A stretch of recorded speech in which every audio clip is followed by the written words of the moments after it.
Hi, Paul. How are you?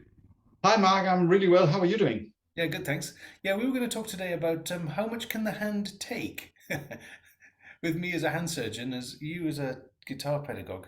Yeah, because it's something that, well, both you and I, maybe from different angles, deal with a lot. And what I really want to ask you is when we talk about hands and what they're able to do, what are the main key features that you look at and that comes to mind when you're working with your patients and particularly guitarists?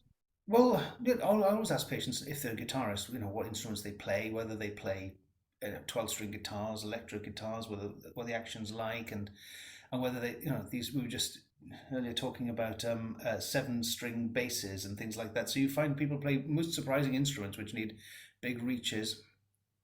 And and and what I really am keen to find out is, has anything changed lately that they've come to see me? Have they been practicing a lot more for some big difficult repertoire thing that's coming up, maybe a finals recital or something like that? Or have they taken on a new instrument with a difficult action? Have they started learning new chords? Um, those sorts of things, really. Just has the hand had to do anything that it isn't accustomed to? Because that's usually when it fails. Yeah. And and what do you think of those that you just mentioned there? What do you think is the most common thing that you see amongst the issue you just mentioned? Um, the commonest condition I see in musicians generally is trigger finger, which is just flexor tendonitis. All these, each of your tendons, each of your fingers has two tendons in it, which then all come through the carpal tunnel down here. And if the tendons are swollen, they can do a couple of things to mess you up. There's one to the thumb. They can jam in the pulleys and cause triggering. And grade one triggering is when it just goes like that. And grade two triggering is when you have to pull it out. And grade three is when it's got stuck and you can't get it back.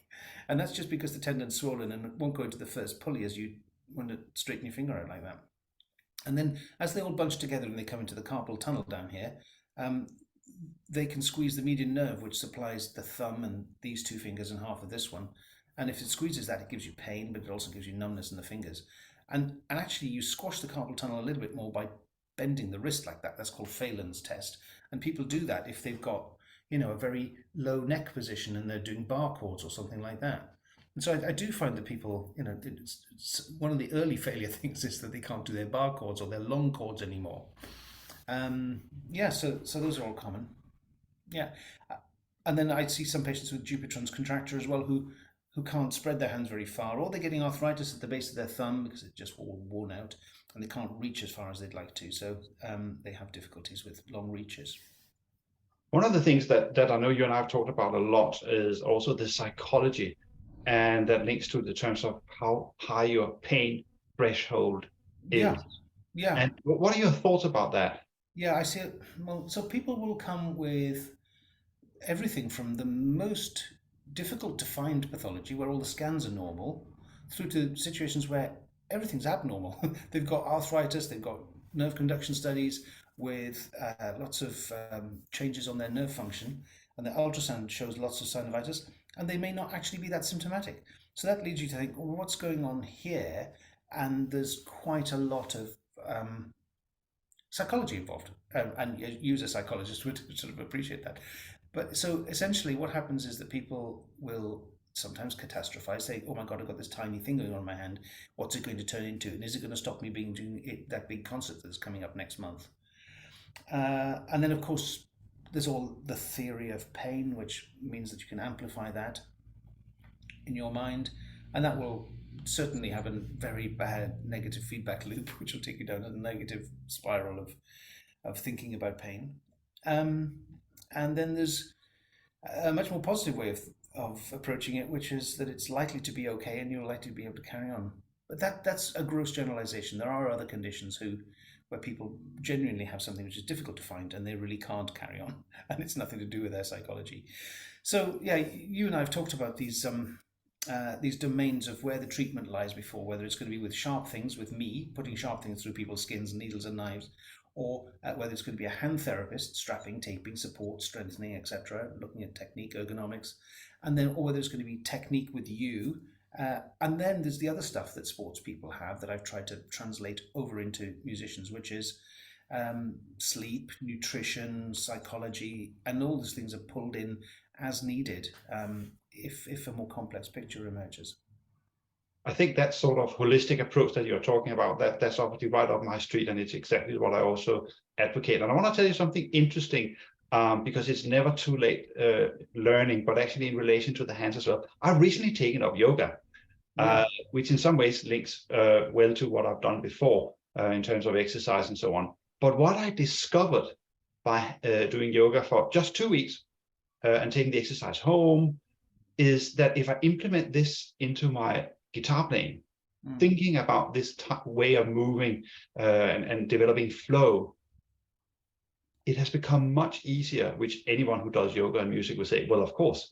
But that is really interesting. That thinking about that is actually another way of dealing with avoiding pain. Yeah, well, you're an Alexander Technique enthusiast as well, aren't you? Yes.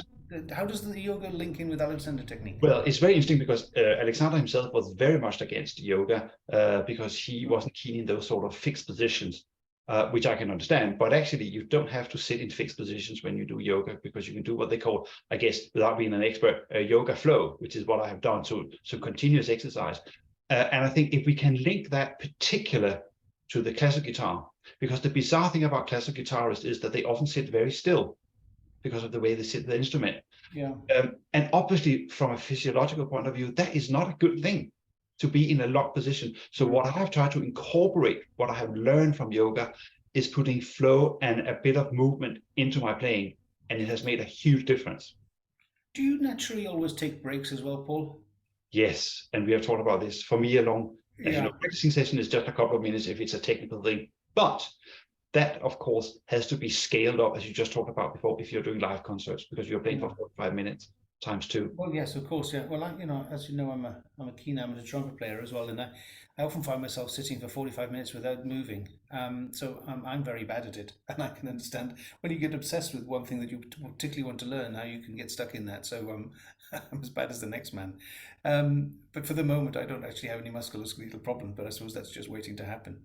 So I think it's very important that people do take breaks, particularly if they're coming up against some sort of musculoskeletal failure. So yeah, to come back to the subject we were meant to be talking about, how much can the hand take? Basically, musculoskeletal failure occurs, in my experience, when people just have a step change in their activity, and something new comes along, and it just starts to hurt a lot. And it's often below the threshold of imaging to pick it up, often called overuse syndrome. But it's amazing how much the hand can take if you gradually get stronger and you stay within your normal comfort range and you gradually train yourself up without ever sort of going through those step changes, really. There's one thing that I'm not very keen on, and that's for guitar players to do stretching exercises on the hand that they put on the fretboard, because in my opinion, stretching your hand above its limit is actually unnatural. So I find different ways of playing the same thing on the guitar with. What's your thoughts about that? Well, I don't know enough about technique to know whether guitarists for a certain type of repertoire absolutely need to stretch. I mean, there are some. I've met some guitarists that tell me that their big thing that they're known for is the fact that they can do long stretch chords, and it gives them some sort of kudos within the guitar world. Is that a thing? Yes, and I think what guitar players need to be aware of is that it depends on the size of your hand, and that there may be some natural limitations. So, for example, I have a very small hand compared to some other guitarists, and therefore I have to find different ways of playing the same thing, but with a different type of technique to avoid getting into developing pain.